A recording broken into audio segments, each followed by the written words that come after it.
Hammasi Hindistoniy. Mashishtonlarimiz hammasi teppa-tekinga. Farg'onadagi Bambiy ko'chani hamma bilsa kerak. Bu o'sha Gulbozordan mukammal nigohga ketaverish, eski Stoyanka, yangi yoyma bozorda shundoqqina yoni. Siz ham shu yo'ldan yurganmisiz? Kommentariyada yozib keting. Mana shu qurib chiqolaning yonidan kirganingizda Indiya yozuvi bor. Shu Indiya yozuvidan to'g'ri yursiz, mavzur qiladigan do'kon. Mashishtonlarimiz hammasi teppa-tekinga. Sharti qanaqa deysizmi? Sharti juda ham oddiy.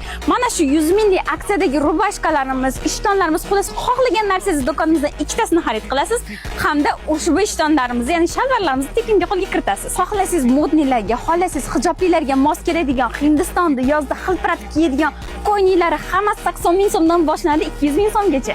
Barcha mahsulotlarimiz Hindistondagi. Shalvarlarimiz ham, rubashkalarimiz ham 100 ming so'mdan narx nima deyapti? Mana shu qo'limdagi ko'ynaklarning materiali shunaqa muzday ekan, eng muhimi bu yerda narxlari optimga. Oxirida ikkinchi qator man ko'rsatgan Indiya yozuvidan kirsiz, do'kon tashqarisida ham Indiya yozuvi turibdi.